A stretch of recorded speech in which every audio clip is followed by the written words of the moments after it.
En un mundo a la deriva, cuando la búsqueda e intentos humanos no bastan, solo una es la fuente de esperanza que llenará todo su ser. Es Dios, quien con su palabra viva y eficaz le habla hoy. Con ustedes, el pastor Óscar Velázquez.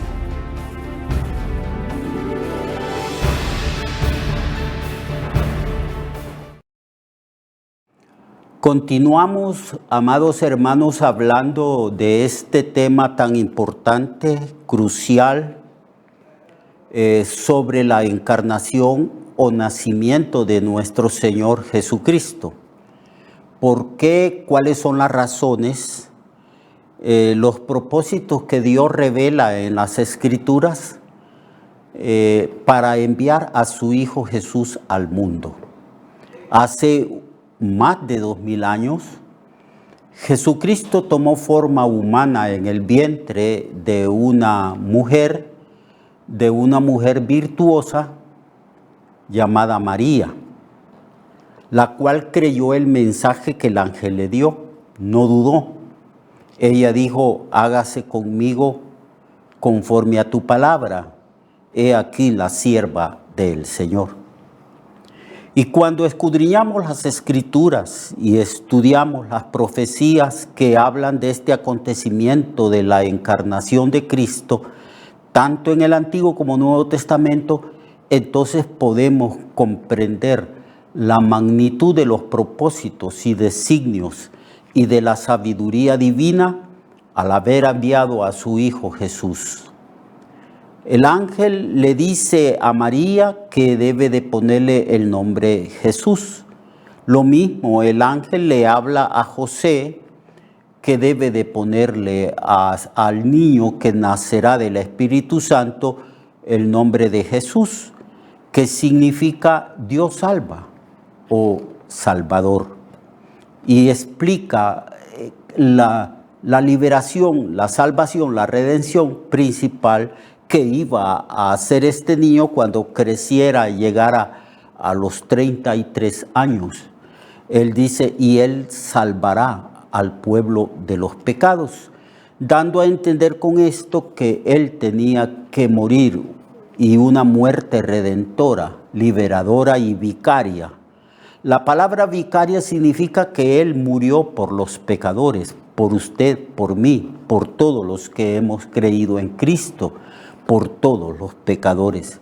De tal manera, dice la Biblia, amó Dios al mundo que dio a su Hijo unigénito, para que todo aquel que en él cree no se pierda, mas tenga la vida eterna. Así que él se encarnó para vencer al diablo. El diablo, esto es un punto importante. Es un punto importante porque en Hebreos, en el capítulo 2, versículo 14 en adelante, el escritor de este libro dice así: así que por cuanto los hijos participaron de carne y de sangre, así también él participó de carne y de sangre. Tomó forma humana, tomó cuerpo y tomó la personalidad, el alma humana y el espíritu y también el cuerpo. Entonces dice, él participó de carne y sangre. Él participó de lo mismo para destruir por medio de la muerte al que tenía el imperio de la muerte, esto es, el diablo. Y librar a todos los que por el temor de la muerte estaban durante toda la vida sujetos a servidumbre. Porque ciertamente no socorrió a los ángeles el Señor, sino que socorrió a la descendencia de Abraham, a los que íbamos a creer como nuestro Padre, siendo el primer creyente, él fue justificado por creer en Dios, y nosotros también somos hijos de Abraham por la fe, y somos justificados por la fe en la persona de Jesucristo.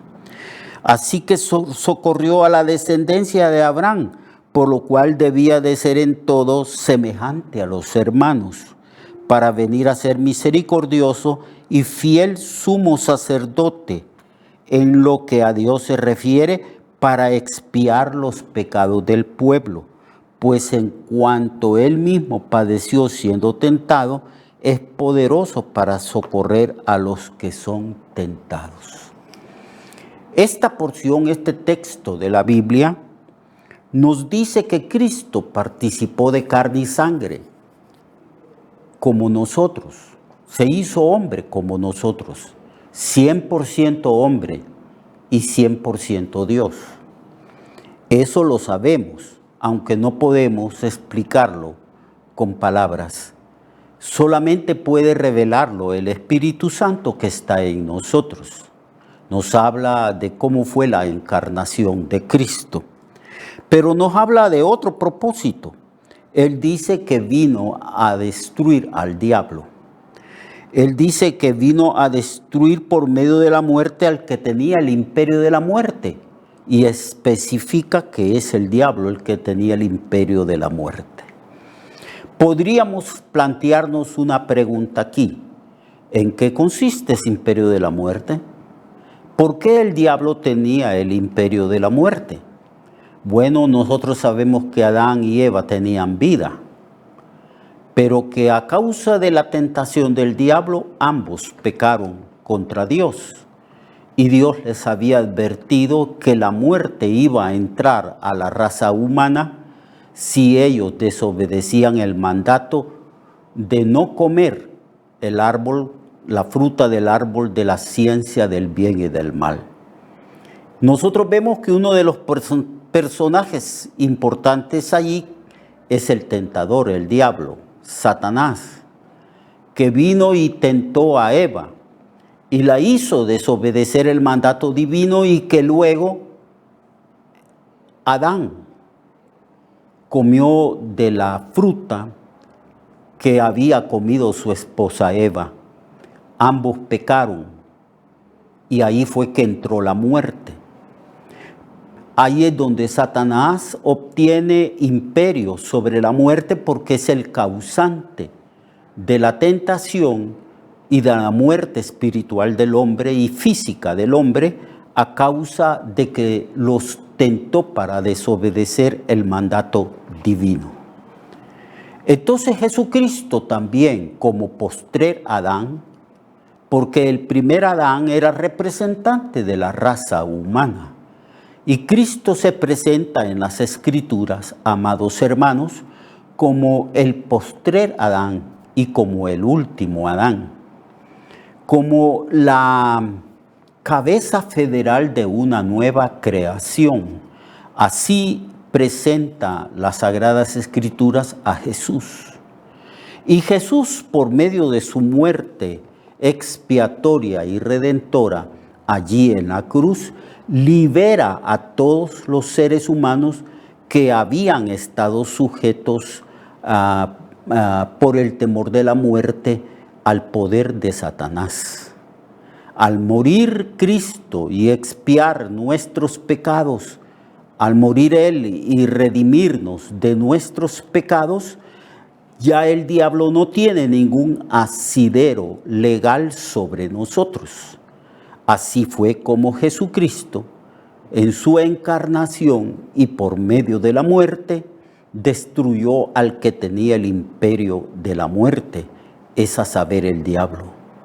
No socorrió a los ángeles, que habían sido también previamente tentados por Luzbel, por Satanás, sino que socorrió a la descendencia de Abraham, a todos aquellos que íbamos a creer y ser justificados de la misma manera que creyó y fue justificado Abraham.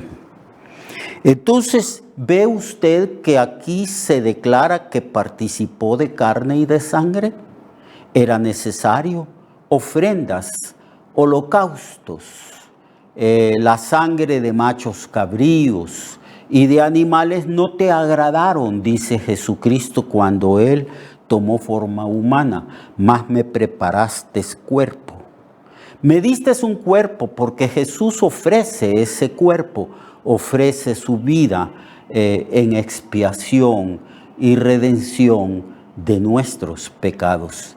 Los pecados nuestros fueron puestos en Jesús, en el sentido de que Jesús se hace responsable legal de nuestros pecados, y el castigo que merecíamos nosotros recayó en Jesús, que es nuestro sustituto.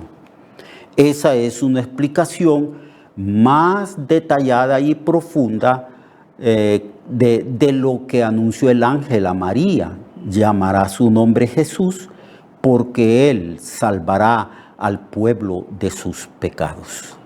Fue así como Jesús ofreció su cuerpo, más me apropiaste cuerpo, dice el Señor, porque la sangre de los machos cabríos y de todos los animales y corderos y ovejas no podían de ninguna manera quitar el pecado del mundo.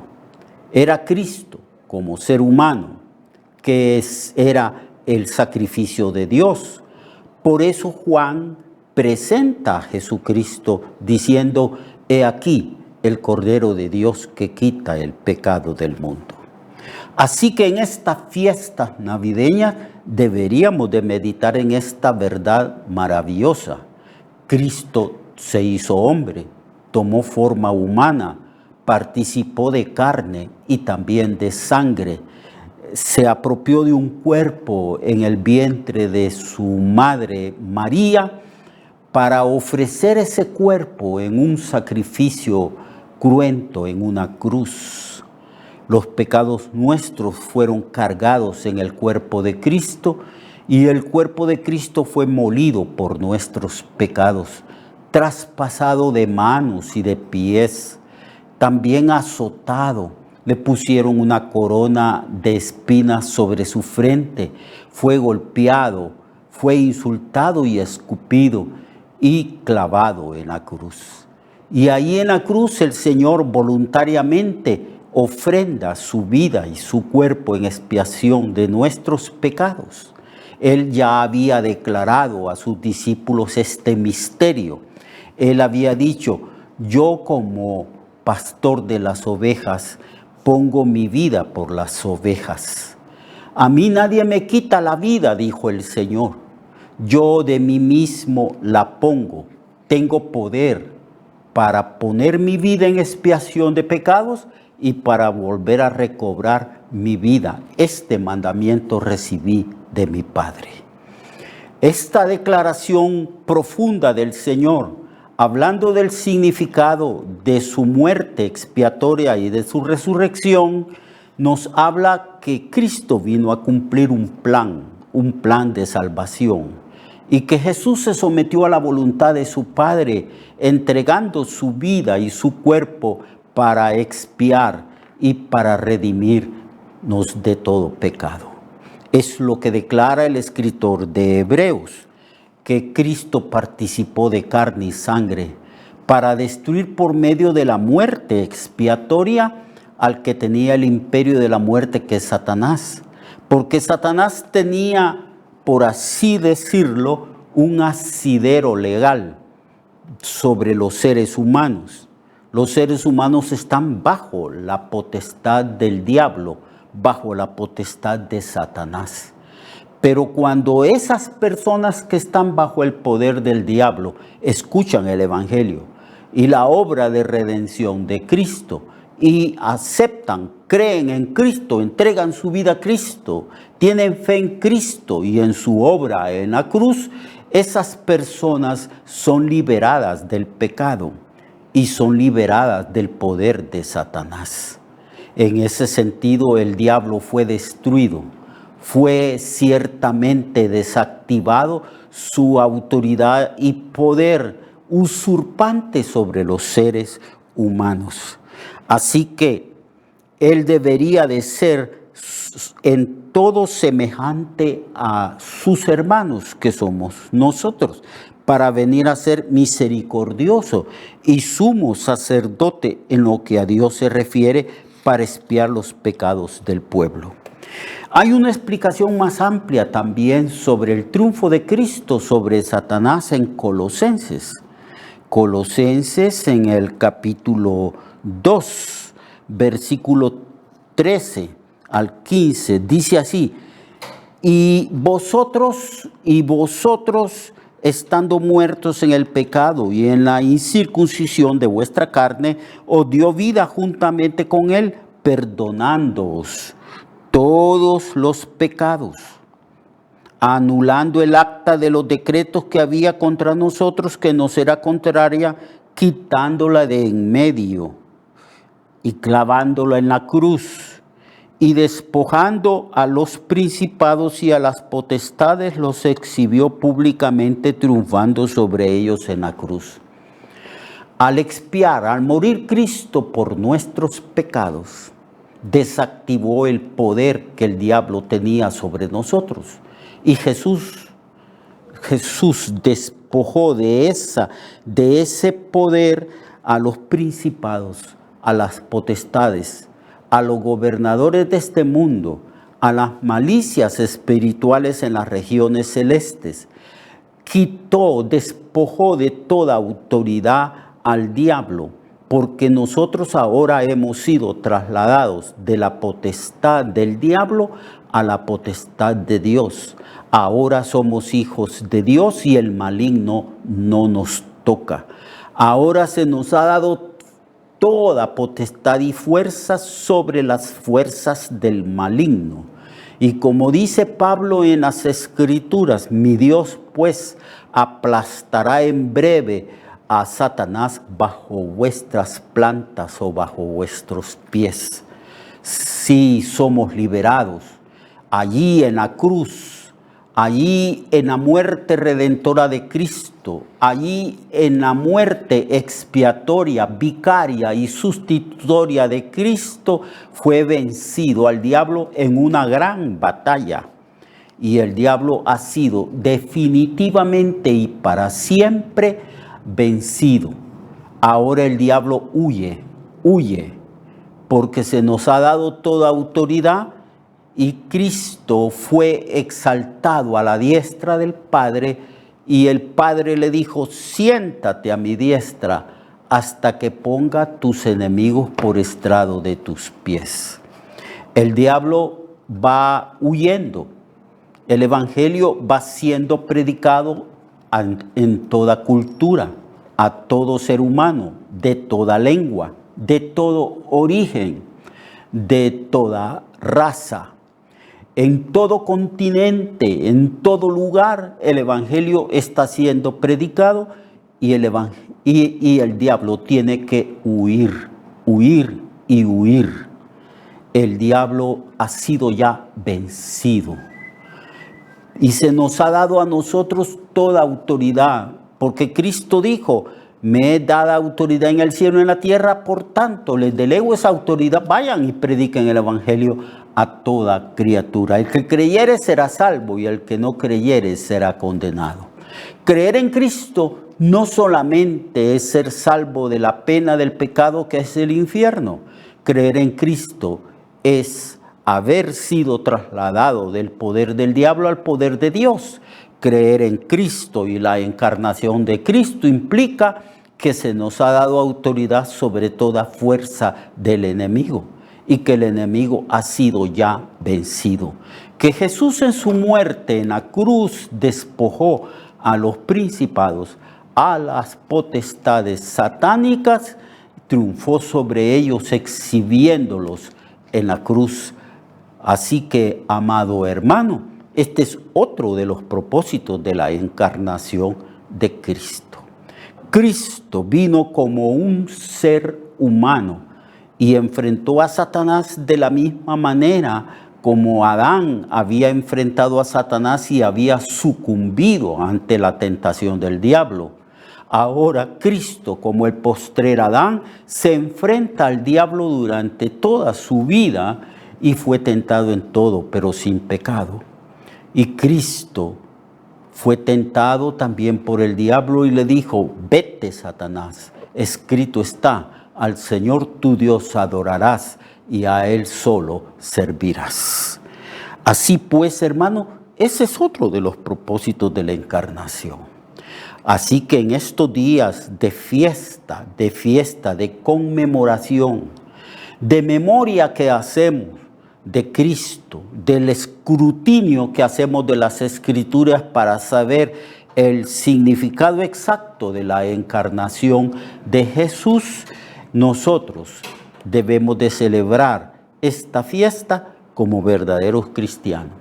Una fiesta familiar, una fiesta también como comunidad cristiana, porque en estos días se hace un culto muy especial, específico, dedicado a rememorar lo que Cristo o lo que Dios hizo al enviar a su Hijo Jesucristo nacido de mujer.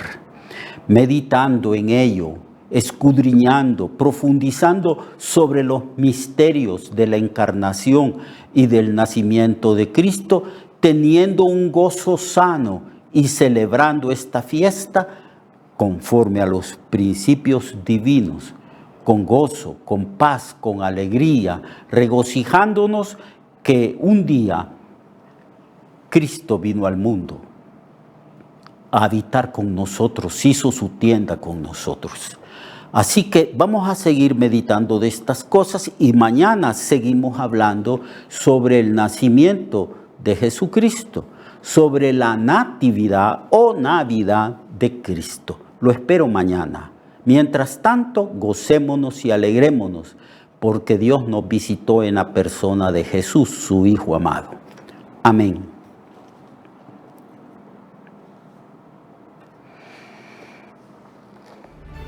Recuerde que su vida puede cambiar y mejorar, porque la palabra de Dios es viva y eficaz, y más cortante que toda espada de dos filos. Hebreos 4:12. Nuestra oración y deseo es que esta palabra predicada lleve mucho fruto. Le esperamos en el próximo programa, a esta misma hora y en esta misma estación. Esta es una producción de Ministerios Reflexionarte, en colaboración con Sirkenu Network. Sus comentarios son bienvenidos. Escríbanos al correo reflexionartehn@gmail.com o al 504-9802-6186. 504-9802-6186.